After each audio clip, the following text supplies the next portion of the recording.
Have you ever thought that the most familiar things might hide the greatest secrets? Earth, a tiny planet tucked away in a remote corner of the galaxy, has long been seen by alien civilizations as a primitive, weak, and insignificant place. But what if all those assumptions were wrong? The Stellaris Empire, a civilization with unmatched power and unyielding conquest, turned its gaze toward Gaia 3, the name they gave Earth. After hundreds of victorious campaigns, they believed Gaia 3 would be nothing more than another easy conquest on their long list of subdued planets. But as the invasion began, everything swiftly took a different turn. The most advanced war machines were neutralized, the mightiest armies were divided and destroyed, all in an eerie silence. There were no direct confrontations, no pleas for mercy, and no desperate resistance.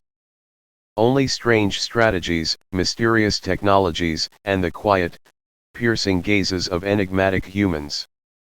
Step into a tale where an invincible empire is forced to confront a new reality. Will they dominate, or will their arrogance bury them? What secrets lie hidden beneath the humble facade of this unassuming planet? The planet Venera Prime shone brilliantly under the crimson light of its twin suns, where towering silver spires pierced the thin atmosphere. This was the heart of the Stellaris Empire, a civilization that had expanded its dominion across dozens of star systems through unparalleled technological might and unstoppable military strategies. Emperor Kael, regarded as a living god, ruled the empire with ruthless ambition and relentless will.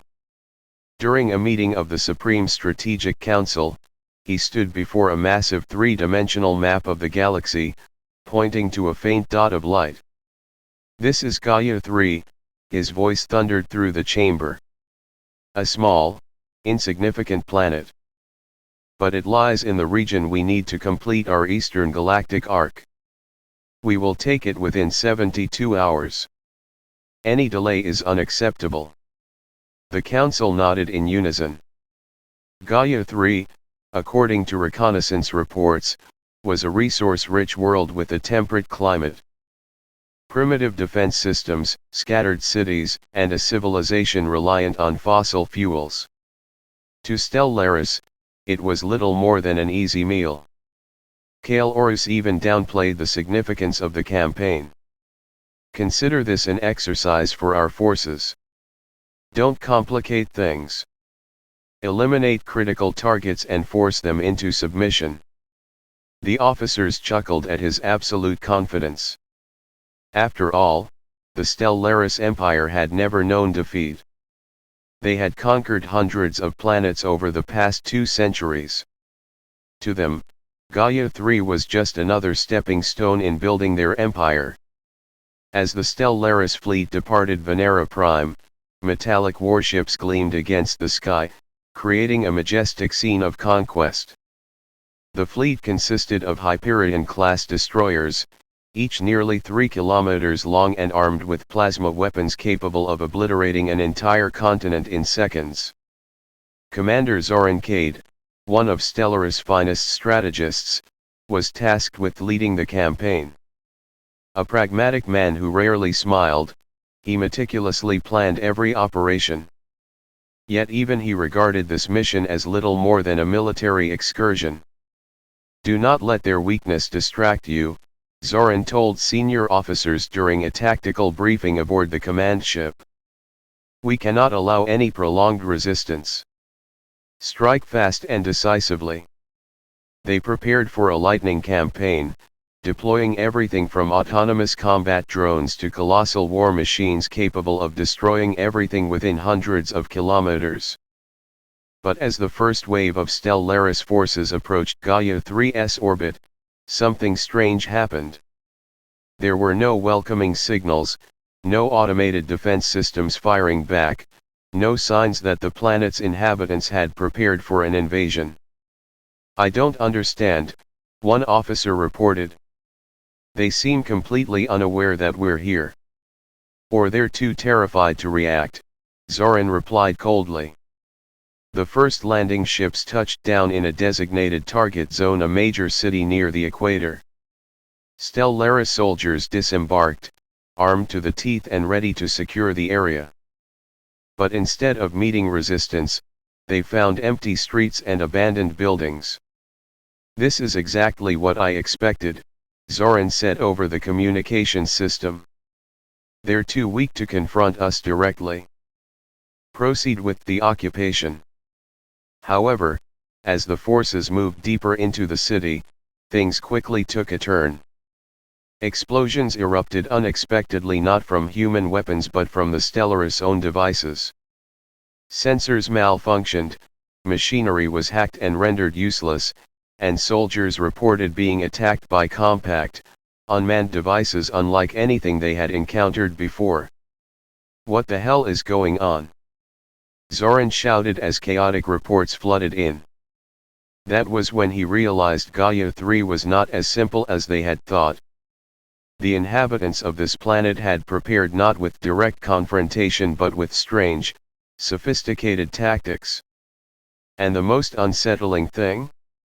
Not a single face was revealed. Only silence and deadly traps awaited. When Stellaris' first landing crafts touched down on the surface of Gaia 3, the scene that unfolded before the soldiers resembled that of an abandoned planet.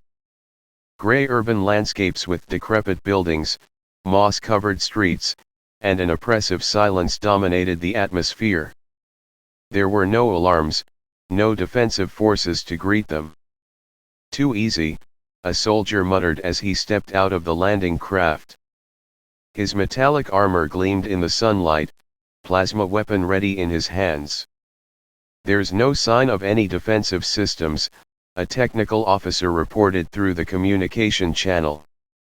"Sensors aren't detecting any significant energy sources within a 50-kilometer radius." "This is a trap," Zoran Kate said coldly over the fleet-wide comms.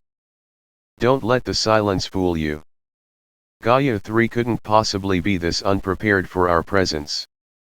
But even Zoran couldn't anticipate what awaited them. Within the first few hours, anomalies began to surface. A reconnaissance team venturing deep into the city center disappeared entirely from communication. When the rescue team arrived, all they found were empty suits of armor scattered across the ground, their exteriors punctured with tiny, precise holes. "What the hell happened to them?" a young officer exclaimed, examining the damage on the suits. "Their personal defense systems were completely disabled," the tech specialist reported, his eyes betraying his confusion. "It looks like something infiltrated their armor's electronics and caused them to detonate from the inside." Simultaneously, a series of small explosions erupted throughout the city. Initially, the soldiers assumed these were conventional mines, but analysis revealed otherwise. These blasts weren't random. They were triggered by the Stellaris force's own communication signals. Zoran quickly realized they had stepped onto a battlefield unlike any other they'd encountered. Gaia 3 wasn't merely a passive planet awaiting subjugation. It was a battleground meticulously designed to turn every action of the invaders into an advantage for the defenders. "We're being watched," he informed his officers during an emergency meeting aboard the command ship. "Not only that, but they're reacting to every move we make in real time. This is far beyond any tactics we've encountered before." What unsettled Zoran the most was the presence of a type of technology he had never faced. Unmanned drones appeared sporadically small, almost invisible to standard sensors. They didn't engage in direct combat but instead gathered data and altered the battlefield environment to the enemy's detriment. For instance, when a squad attempted to move through a narrow street, drones suddenly activated a series of energy pylons that emitted shock waves, disabling the electronics in the soldiers' armor. The squad was left incapacitated, easy prey for subsequent traps. "This isn't advanced technology as we know it," remarked a military engineer after analyzing a captured device. "It doesn't rely on brute force but on adaptability. This is nonlinear technology." Nonlinear. Zoran frowned. Yes, sir. It doesn't operate by predictable rules we can anticipate. Instead of overwhelming us with raw power, it creates continuous, small disruptions that collapse our systems bit by bit. What's more, it appears to learn from our every action and adjust its tactics in real time. Zoran exhaled heavily. This was far beyond what he and his strategists had anticipated. Gaia 3 wasn't just a primitive planet. It was a living trap, where everything from technology to the environment was designed to undermine the invaders. Cyber attacks also became a major issue. Warships in orbit reported that their control systems were being infiltrated, causing automated weapons to fire erratically. One Hyperion-class destroyer even mistakenly fired on an Allied vessel, inflicting severe damage. Zoran began to suspect that the people of Gaia 3 were not merely passive victims waiting to be conquered. They're playing a different game, he said. They're not aiming to kill us outright. They want us to feel powerless. They want us to understand that we can't control this battlefield. Reports from the front lines grew increasingly chaotic. Soldiers started to panic as they lost faith in their equipment. They couldn't predict what would happen next. Every time they thought they had found a way to counter the enemy's tactics, Gaia 3's nonlinear technology adapted, rendering their strategies useless. Zoran realized that without understanding the principles behind the system, the campaign would end in catastrophic failure. But what frightened him most was the absolute silence from the enemy. There were no threats, no appearances by any military force, just traps and the cold, calculated observation from the shadows. Gaia 3 is more than just a battlefield. It is a silent declaration of war, a test that Stellaris is not prepared to pass. The reinforcement fleet from Venera Prime appeared in the sky over Gaia 3 like harbingers of doom. Massive Titan-class warships carried the most advanced weapons the Stellaris Empire had ever developed, Mark 7 destroyer machines, capable of firing 5,000 rounds per minute. These weapons were designed to flatten everything within tens of kilometers in just a few seconds. Emperor Kael'Orus would not accept humiliation. To him, the failure of the first landing was not due to the strength of Gaia 3 but because of Commander Zoran Cade's overconfidence. In a message to the reinforcement forces, he gave a clear directive: destroy everything. Leave no trace of life on that planet. Commander Zoran Cade, now with both greater power and pressure, gathered his senior officers for an emergency meeting. We will not disappoint the Emperor again. Gaia 3 has shown us their wisdom, but our intellect is no less. We will unleash all our might and end this within 24 hours. The new plan was based on deploying the Mark 7 machines from orbit, with a series of high-intensity strikes aimed at eliminating any targets within the designated area. There would be no room for subtle tactics. Stellaris would use its absolute superiority to overwhelm Gaia 3. When the Mark 7 began firing, the sound was like thunder echoing across the sky. Red plasma rounds plummeted to the ground, creating intense explosions and leaving massive craters. The ruined cities of Gaia 3 were flattened within minutes. At first, everything seemed to be going well. There was no immediate resistance. No unmanned drones or technological traps appeared as they had in previous attacks. We're nearing victory, Zoran declared over the comms. Keep up the pressure. But as soon as the ground troops moved in to inspect the area, the real nightmares began. A platoon reported losing contact just minutes after leaving the landing craft. When the rescue team arrived, all they found were empty suits of armor and completely destroyed equipment. Strangely, there were no signs of physical attack. Sensors indicate the environment here is still safe, one engineer said. But something is happening, something we can't explain. As night fell, the atmosphere on Gaia 3 grew even stranger. Stellaris soldiers began reporting seeing shadowy figures moving between the ruins. None of them were armed. These figures merely stood there, silently observing from a distance. A scout, in his final recording before vanishing, uttered, "They don't attack. They just stand there, watching us. Their smiles, they aren't friendly." When the recording was played in the command briefing room, an indescribable fear washed over everyone. The smile was not a sign of victory, it was a cold declaration, "You will never have a chance." Zoran ordered the entire army to go into maximum alert mode. He knew this was no longer just a fight of weapons or tactics. Gaia 3 was attacking the very spirit of the Stellaris forces. That night, the Mark 7 began to experience problems. Many of the automatic guns stopped functioning for no apparent reason. Engineers discovered that their control systems had been infiltrated, but the source of the attack could not be pinpointed. As the hours passed, fear spread through the ranks of the Stellaris soldiers. The shadowy figures continued to appear, growing closer each time.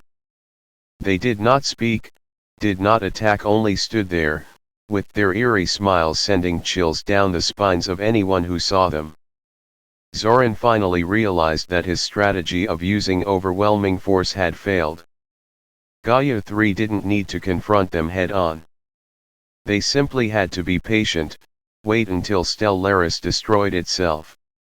In the final meeting with his officers, Zoran spoke in a hoarse voice, "We completely misjudged this enemy. This is not a primitive civilization. This is a trap, a living battlefield. And they are not fighting to win. They are fighting to teach us a lesson." But by the time he understood this, it was too late. The Mark 7 were completely disabled, the reinforcements cut off, and the silent smiles continued to haunt the remaining soldiers. These smiles were not of joy, but of mockery, disdain, and a reminder that Stellaris, with all its might, could still fall to the terrifying silence of Gaia 3. After 10 days of darkness and failure after failure, the official order to withdraw was issued.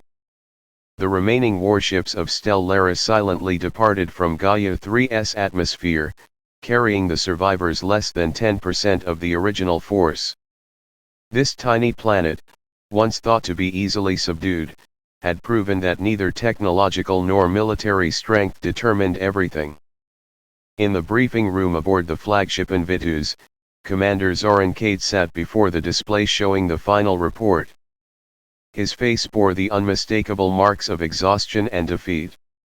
Zoran knew that he would have to answer to Emperor Kale Orus, not only for the catastrophic losses but also for why Stellaris, an empire that had conquered hundreds of planets, had failed against a primitive world like Gaia 3. "Commander Cade, do you have an explanation for this failure?" The cold voice of the Emperor came through the COMM. "Your Majesty," Zoran began, trying to maintain his composure, "Gaia 3 is not a weak planet as we once thought. The people here, they are not only skilled fighters, but they also surpass us in adaptability and strategic thinking. Are you saying they are stronger than us, an empire that has conquered hundreds of worlds?" "No, Your Majesty. They are not stronger than us in terms of technology or military power. But they are stronger in how they use what they have. Gaia 3 is not a civilization simply resisting for survival. They are a puzzle we could never solve." Zoran continued explaining what he had learned from the days of confronting Gaia 3. "They have a unique ability to conceal their true strength. Somehow, they made us believe they were weak and vulnerable. But in reality, they were prepared for this war long before we arrived. They understand us, how we think, how we fight better than we understand ourselves." Emperor Kale fell silent for a long moment. You're saying they've gone beyond their limits. What do you mean by that? Zoran slowly replied, the people of Gaia 3 are not just fighting to protect their planet. They are fighting to send a message. Every move they make is calculated. They don't let emotions cloud their judgment. They don't rush to retaliate, they patiently wait for us to destroy ourselves. It is their calmness and coldness that is their most terrifying weapon. Zoran's final report included detailed analyses of Gaia 3's tactics and technology. They used their limited resources in ways that were astonishingly effective. For example, unmanned drones were not only used for attack but also as tools for disruption and intelligence gathering. Magnetic minefields were not designed to kill but to herd Stellaris troops into more dangerous areas. However, what impressed Zoran most was not the technology, but the psychological warfare. The people of Gaia 3 used Stellaris' own fear and arrogance against them. The shadowy figures standing silently watching from afar, the smiles that were not joyful, and the deathly silence shattered the morale of Stellaris soldiers faster than any attack could. Your Majesty, Zoran concluded, Gaia 3 has taught us an important lesson: power is not just in weapons or numbers. True power lies in the ability to understand your enemy and turn their weaknesses into advantages. They defeated us not with superior force, but with intelligence and patience. Emperor Kael'Orus sat in silence after hearing the report. For him, this failure was not just a strategic loss, but a stain on the history of the Stellaris Empire. Yet deep in his mind, he couldn't help but feel a sense of respect for Gaia 3, a small planet that had taught the most powerful empire in the universe a lesson they would never forget. The war ended, but its echoes would linger. Gaia 3 not only defended its planet, but also sent a clear message: they were not weak, waiting to be subdued. They were a reminder that even the strongest could be defeated by intelligence and resilience. Zoran, on his journey back to Venera Prime, gazed quietly out the viewport of the flagship. Beneath the faint light of distant stars, he understood that this defeat was not an end, but an opportunity for Stellaris to reflect on itself. Would they continue their path of conquest, or learn to respect other civilizations? Gaia 3 had won not only with intellect but with an immeasurable strength, willpower and belief in themselves. And for Stellaris, that was the hardest lesson to learn. Emperor Kael'Orus stood on the command bridge of the invaders, his eyes fixed on the display. A message was flashing, an encrypted message, the first peace message he had ever sent during his reign. Gaia 3 had not only made the Stellaris Empire bow its head, but it had also taught them a lesson no battle had ever done: strength does not lie in destruction, but in the ability to build, protect, and overcome adversity with intellect and resilience. On that distant planet, humanity did not hold a victory celebration.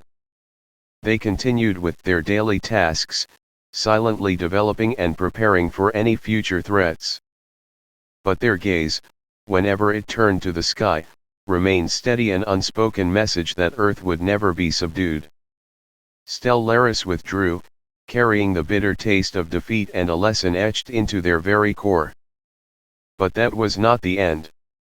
Emperor Kael knew that the path ahead could no longer be based solely on war. Perhaps, for the first time in Stellaris history, peace would no longer be a sign of weakness, but of wisdom and courage.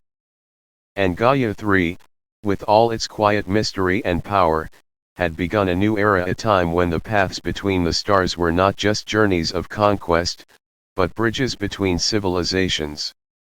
Would this peace last? Would Stellaris truly change, or was this just temporary? The answer lies in the distant future, where the stars continue to silently observe the endless stories of the universe.